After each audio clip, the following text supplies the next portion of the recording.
filth. Anyway, John 7, here's the thing. Here's the objection brought by Zena. John 7, verses 1 to 10. After this, Jesus went around in Galilee. He did not want to go about in Judea because the Jewish leaders there were looking for a way to kill him. But when the Jewish festival of tabernacles was near, Jesus' brothers said to him, leave Galilee and go to Judea so that your disciples there may see the works you do. No one who wants to become a public figure acts in secret. Since you are doing these things, show yourself to the world. For even his own brothers do not believe in him. Therefore, Jesus told them, now here's the objection, my time is not yet here. For you, any time will do. The world cannot hate you. The world cannot hate you, but it hates me because I testify its works are evil. Now, here's the objection, guys. It's an objection raised by Muslims, anti-Christians of various stripes who don't believe Jesus is sinless, let alone God in the flesh. You go to the festival. I am not going up to this festival because my time has not yet fully come. After he had said this, he stayed in Galilee. Now, here's the question. However, after his brothers had left for the festival, he went also, not publicly, but in secret. We got a problem. Houston, we got a problem. Jesus said in verse 8, you guys go up to the festival. I'm not going to the festival because my time has not yet fully come. But then in 10 says, when his brothers did go up to the festival, Jesus then went up secretly, not publicly. So she heard, and she's not the only one, a Christian saying, a Christian, mind you, saying, here Jesus lied to save himself. Was that true, Zena? Is that what you heard? Because he said, I'm not going up, you go up. They went up, and he did go up secretly, not publicly. I couldn't believe it. On a Christian call-in radio show, a caller said, it's okay for Christians to lie. After all, Jesus lied to his own brothers. Wait a minute. Jesus lied? Jesus is God. Jesus never lied. Where did he get that? Well, it turns out his Bible is missing an important word. The word turned Jesus into a liar. I'm David Daniels, author of the book, Look What's Missing. Let me tell you what happened. The caller was referring to John chapter 7. In it we find that Jesus had been in Galilee for the last few months. The Jewish leaders wanted Jesus dead. Jesus knew that. But man wasn't going to determine when Jesus would die for the sins of mankind. He had a time that he had chosen, and this was not it. So he stayed in Galilee. Meanwhile, the Feast of Tabernacles had come. That was one of the 3 feasts where every Jewish male had to go up to Jerusalem. Jesus' 4 half-brothers, James, Joseph, Simon, and Judas, they're all ready to go. They're in the caravan saying, come on, Jesus, let's go. But he's not budging. What's Jesus going to do? He has 2 options. A, he can stay and for the first time in his life disobey the law that he gave to Moses. Or B, he could go and show himself to the priests and get himself killed before the time he had chosen. What would he do? Well, according to this caller's Bible, Jesus said, you go up, I'm not going up to this feast. And he stayed in Galilee. But a little while later, there Jesus is in Jerusalem. According to that Bible, Jesus lied to his brothers. How would they ever believe him again when he said, I am the way, the truth, and the life? Wait a second. If Jesus lied and God never lies, how could Jesus be God? Do you see where this is going? Ouch. The caller was saying, Jesus lied. And so can we if we have a good reason. They went on talking, and the caller said, I think we have a little wiggle room. The host laughed and said, that's what we call it, wiggle room. Listen, if you start talking about wiggle room in your Bible, you've got a problem. There is no wiggle room in the King James Bible. I've got news for you. The host was a Christian college professor. Do you know what he should have said? He should have said, "Wait a minute, your Bible's missing an important word." What is that word? 3 letters. Y-E-T. Yet. Here's what a real Bible says. John 7, verse 8. "I go not up yet unto this feast, for my time is not yet full come." And saying these things, he stayed in Galilee. That makes perfect sense. Jesus didn't go up then, but after his family had gone up, he went up secretly. So 1, he kept the law of Moses, and 2, he didn't expose himself to the priests and an early death. Zena, yes. In the King James Bible and in the majority of Greek copies, that word "yet" is there. We're going to talk about it. So now you guys are ready for me to go in depth on this issue? Are you guys ready for me to go in depth? Thank our sister Zena for bringing this up. I'm addressing it again. So there are 2 issues with John 7. Now he's going to open it up. Do John 7:8 because I'm going to show you something. I'm going to show you a feature, guys, BibleGateway.com. Thank the Lord for all these modern resources that are free. Just pay for an internet. Now, here's what you're going to do. You see those 2, like they look like phones? You see where it says John 7:8? Yeah, okay. Click on it. It's going to give you a parallel Bible. Scroll down. Let's see what Bible it gave you. Okay, King James. Beautiful. The 2 best-selling Bibles in the world. 2 best-selling Bibles in the world. NIV, King James Version. They've done studies. The King James Bible with the NIV are the best-selling Bibles in the English-speaking world. This is a fact. More King James Bibles and NIVs are sold all over the world among those who read English. Now watch here. Watch here, guys. Augustine, I hope you're paying attention. You're not distracting. Look at the NIV. You go to the festival. I am not going up to this festival because my time has not yet fully come. Now you see there's a bracket and an A. Don't click on it because it's going to indicate something. Now look to the right. Go ye up unto this feast. I go not up yet. Do you see that, Zena? I go not up yet unto this feast, for my time is not yet full come.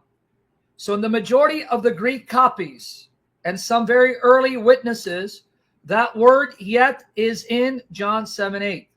Some of the early copies don't have it, but the NIV has a note, as one brother already signified in the comment section. You see the bracket? It's a bracket and A. Click on that A. Look what it says. Some manuscripts have "not yet." Some manuscripts "not yet." So the NIV is indicating there are some early Greek copies that are important witnesses that have the words "not yet." The majority of the Greek copies of John 7, the majority of the 5,300 plus have these words or the word rendered as "not yet." So now let's look at the textual data. Now what I want you to do is X out one of the translations. X them out. So I want to thank you, brother. You really are helping me. Honestly, you come at the perfect time. Now, what I want you to do is, where it says King James Version, go to the NET. NET. See why this guy's a blessing, guys? Him and Prophet Google. I pray for them because you see how easy he makes it for me. Now, here, the New English Translation has a note. You go up to the feast yourselves. I'm not going up to the feast. Now, when we look at their note B, scroll down, it gives you a lengthy note on the textual data. Here it is, B, John 7:8. Let's read it, guys. Here it goes. Go to the B, John 7:8. Scroll down a little more, right there. Scroll. You see that C, TC? When you see the words TC, that means textual critical note. It's a note on the manuscripts that affect the meaning of the verse. Now notice what it says. Most manuscripts, P6675, and then it gives you the list of the manuscripts and their names. B, L, T, W, right? Epsilon, and I think the Theta, Epsilon. Manuscript number 070, 015, 0250, F1, 13, MA. Including most of the better witnesses have not yet. Upo. Did you guys catch it? Now, Zena, everyone else, I want you to see the letter P and the number 6675. P 6675. Those are the two oldest Greek copies of the Gospel of John. These are the two Greek copies that even James White swears by to argue that John 1:18 originally reads only begotten God.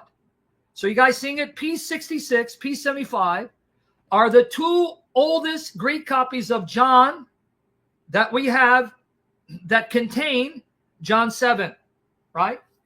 The oldest surviving copies that contain John 1:18 and John 7. And here, Zena, everyone else, let me know, Zena, if you're getting it, because it was your question. It has the words, not yet, upo. I do not go up yet. So the majority of copies, some of our most important witnesses in John 7:8 have that word upo, which in English means not yet. You go up, I do not go up yet. So if we go with the evidence, there's no problem, because Jesus said, you go up, I'm not going up yet. That solves the problem. Okay? Everyone with me there? But now let's read the rest of it, because these translators, they prioritize the earlier papyri witnesses, and they don't give as much weight to the later Greek copies, though they are in the majority. They follow what they call recent eclecticism. They don't follow the Byzantine textual tradition, which is the majority of the Greek copies of the New Testament books, because they're later in time. Now, for you Orthodox, the Orthodox Church follows the Byzantine text. The Orthodox Church follows what they call the majority text. The official stream, textual stream of the Greek New Testament accepted by the Orthodox is the majority text, the Byzantine text, which reads not yet, because they're the majority of copies, right? Even though they come from a later period. But the beauty about this variant, it's not just from a later period. Our oldest copies that contain John 1:18 and John 7, P6675, have the words as well. So now these scholars are like, okay, this is the evidence. This evidence shows, okay, these are original to what John wrote and what Jesus said. So then why does the NET omit it? Why does NIV omit it? Here's their reason. Here's why they omit it. Guys, listen. Those with the reading uk are not as impressive. Uk means I don't go up. I go up not. I don't go up.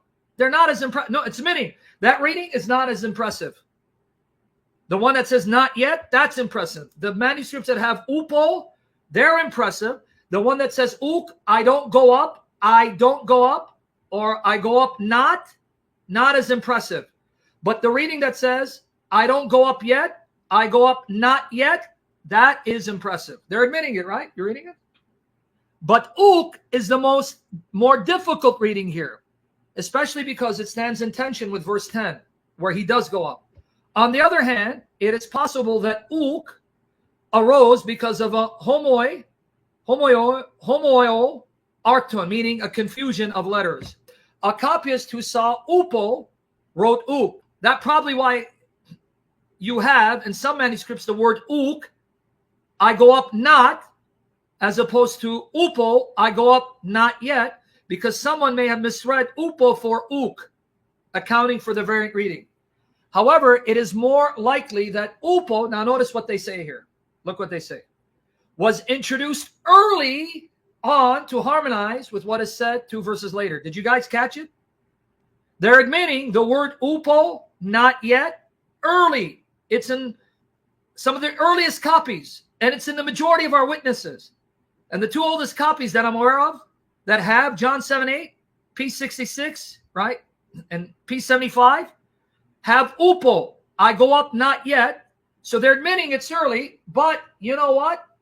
It may be a scribe early on changed uk to upo because he wanted it to harmonize with John 7:10. See what they're doing?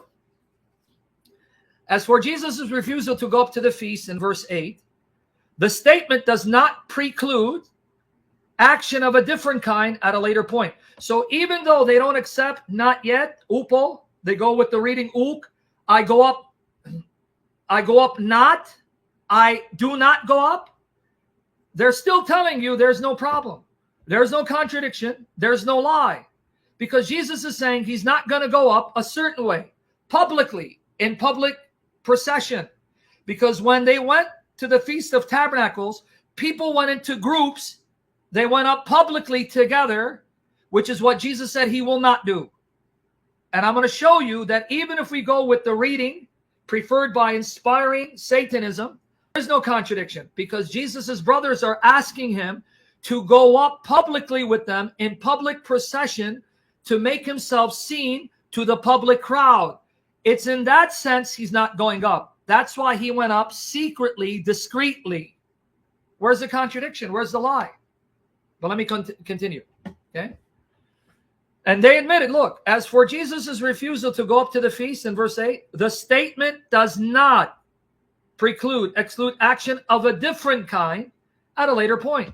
Jesus may simply have been refusing to accompany his brothers with the rest of the group of pilgrims, preferring to travel separately and in secret with his disciples. So let's harmonize the issue. Go back to John 7:8 NIV. We'll open up John 7 verses 1:8 first. John 7 verses 1:8. Now open up, go back and open up the other, where you see the phone right there, the phone. Okay, we're going to look at two versions. We're going to explain it. In fact, do John 7, 1 to 10. I'm sorry, to 10. Okay, no, even Jade. Let's go with the NIV. Let's read the NIV, okay? Either reading,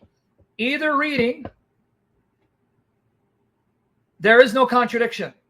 After this, Jesus went around in Galilee. He did not want to go about in Judea because the Jewish leaders there were looking for a way to kill him. But when the Jewish festival of tabernacles was near, Jesus' brothers said to him, leave Galilee and go to Judea so that your disciples there may see the works you do. Now watch, here's the key. No one who wants to become a public figure acts in secret. That's the key. Even a blind mule, a blind donkey can see. They're asking Jesus, go up publicly, go up with the procession of pilgrims, go up with the crowd, show yourself publicly, because it's right there. No one who wants to become a public figure acts in secret. Since you are doing these things, show yourself to the world. You understand what they're asking him to do? Go with the pilgrims in public procession and full view of everyone to Jerusalem so everyone sees you. It's right there. Now, in light of that, let's read what he says. For even his own brothers did not believe in him. Therefore, Jesus told them, my time is not yet here. For you, any time will do. It's not yet my time to show myself publicly. Catch the context. The world cannot hate you, but it hates me because I testify that its works are evil. Now, here's the key. You go to the festival. I am not going up to this festival because my time has not yet fully come. Now, let me ask you a question. Those of you who know how to read context. When Jesus says to them, you go up to the festival, I'm not going up to the festival because it's not my time yet. In what sense, in what way is he saying he will not go up to the festival? What was the context? What were they asking him to do? Were they asking him to go to the feast secretly? No. Go up, show yourself publicly. Show yourself to your disciples. Show the world your works. So when Jesus says, I will not go to the festival, is he saying I won't go altogether? Or I'm not going to go and do what you're asking me to do. I won't go publicly and show myself, not yet anyway. Where's the problem? Even with the NIV reading, where's the lie? Where's the lie? After he had said this, he stayed in Galilee. And exactly, he didn't lie. He remained behind. He let all the pilgrims go up publicly. And then when they went up publicly, he went up secretly. Here you go. However, after his brothers had left for the festival, after they had gone, they already left. He went also, not publicly, but in secret. So he actually did what he said he would do and didn't do what he said he wouldn't do. I'm not going to show myself publicly to the world because your motive is you want to get me killed. It's not my time to show myself publicly yet. You go ahead. That's why he went secretly. In case you missed it, I don't need upo, the King James rendering. I do not go up yet. I don't even need that word, upo. I can go with uk, and I get the point. Let's reread John 7, 1-4 again. Go up here, just in case you miss it. After this, Jesus went around in Galilee. He did not want to go about in Judea because the Jewish leaders there were looking for a way to kill him. But when the Jewish festival of tabernacles was near, Jesus' brothers said to him, leave Galilee and go to Judea so that your disciples there, you got disciples waiting for you there, see the works you do. No one wants to become a public figure.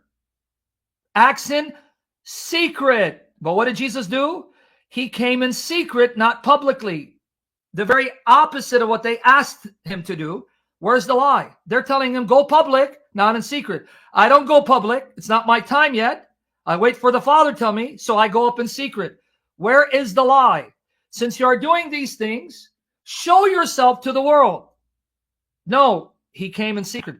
Where is the lie, guys? So I don't even need the King James upo. I don't go up, not yet. I can go with uk. Right? So let's wrap it up with this because I want to end it with this point. So you have two issues at hand. Issue number one, two issues at hand. The variant reading. Some of our very earliest copies of John 7:8, and the majority of the copies have the word upo, where Jesus in John 7:8 says, I will not go up yet. I go up not yet. That's the majority reading. This is why, stick with your King James Bible, you English speakers, or the New King James, or the Modern English Version. Okay? They read the same way. But some early copies don't have it, so the majority of your translations, NIV, NAT, ESV, omit that word, upo, and they go with uk. I go up not. I don't go up. Even if we go with the reading, I don't go up, there's no contradiction. There's no contradiction. Because he's telling them he's not going to go up publicly to show himself publicly to the world, which is what they're asking him to do. They're not saying go up secretly. They're not saying just show up any way you want, publicly or secretly. They're asking for him to go up specifically, publicly, with the procession and the pilgrims, so he can be seen publicly because they want to get him arrested and killed. Everyone got it? Seeing everyone getting it? So either reading, there's no contradiction. Let's assume the original reading of John 7:8 did not have the word upo. Let's assume that when John, by inspiration of the Holy Spirit, wrote down the words of Christ accurately, he did not write down Jesus saying, I go up not yet. He wrote down Jesus saying, I go up not. I don't go up. Let's say that's the original reading. Then that means someone added the word upo. Someone then came and added the word upo, where now Jesus says, I go up not yet. So why would someone add the word upo if that's not what Jesus said and John recorded? Very simple. There were scribes, if it's not original. I believe it is original. That's why I like here. The Orthodox Study Bible goes with the majority. I am not yet going, but I want you to hear this. Let's assume the word upo, not yet, wasn't what Jesus said in his mother tongue and wasn't what John wrote down by inspiration. It was added. Scribe added upo. Why would the scribe add it? Well, let's assume it was added. It only makes sense that a scribe would add it because he knew there would be idiots who would misread Jesus's words to thinking Jesus lied. So he may have thought that, you know what? It is obvious Jesus said, upo, not yet, because that's what we find in John 7:10. You get the point? If it's not original, and I believe it is original, but a scribe added it, I can see why a scribe would add it, even though I don't believe it was added, even though if it was, I'm not saying this was the motive of the scribe, because unless we know who the scribe is and ask him, it's conjecture. But I could assume that if it was added by a scribe in order to avoid stupid idiots who think they're Christian and blasphemers like Muslims or anti-Trinitarians and atheists for misquoting John 7:8 to make Jesus a liar. You see the point? So if it was added, I can understand why it would be added, because I'm sure there were people at that time who also misused this verse. But even without the word upo, not yet, there is no contradiction, because the disciples, not the disciples, the brothers of Jesus, so-called brothers, are asking him to go up a certain way. Go up publicly. Go with the pilgrims in public procession. Show yourself, because they want to get rid of him and get him arrested. And Jesus says, I'm not going up publicly, which he didn't. He went secretly. So you see, either way, there is no problem for someone who seeks the Holy Spirit to help him and her understand. But now you know why you have people like David W. Daniels. Now you know why you have King James Onlyists. Now you know why they produce videos, because you heard what David W. Daniels said on a Christian radio talk show. A Christian professor teaching at a Christian college said Jesus lied in John 7 verse 8. Now let's destroy this argument from the context. Now you don't need NIV. Go to John 7:18, semicolon, and we're done. John 17, semicolon, and 8:29. John 7:18, 7, not 17. John 7:18, semicolon, semicolon, 8:28 to 29. That's 29. And then comma, 46. Okay, here you go.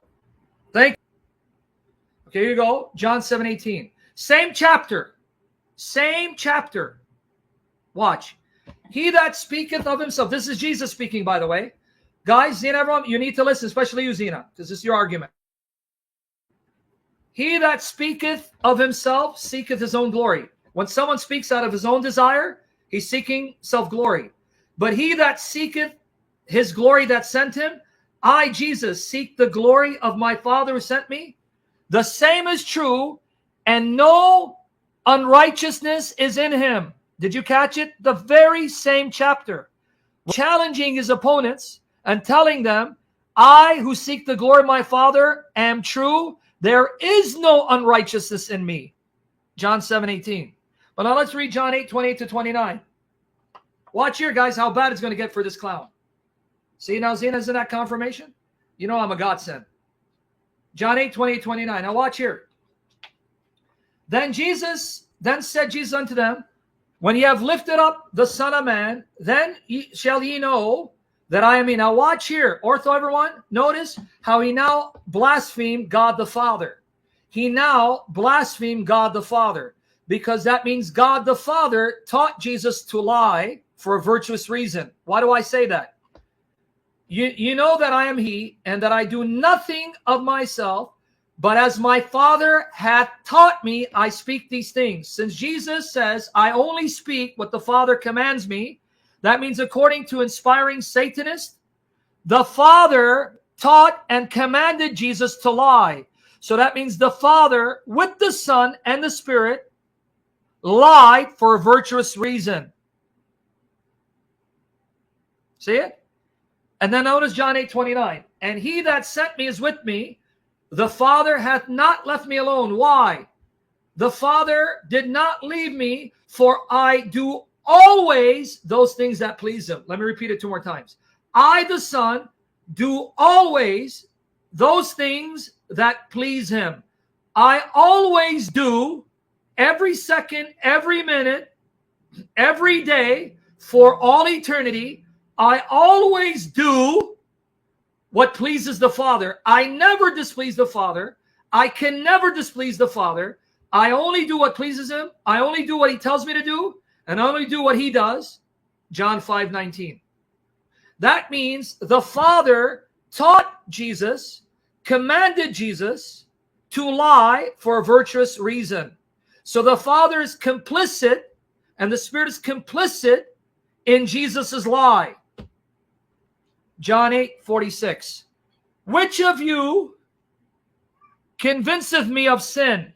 In other words, which of you can prove I've sinned? You got it? That's it. We're done.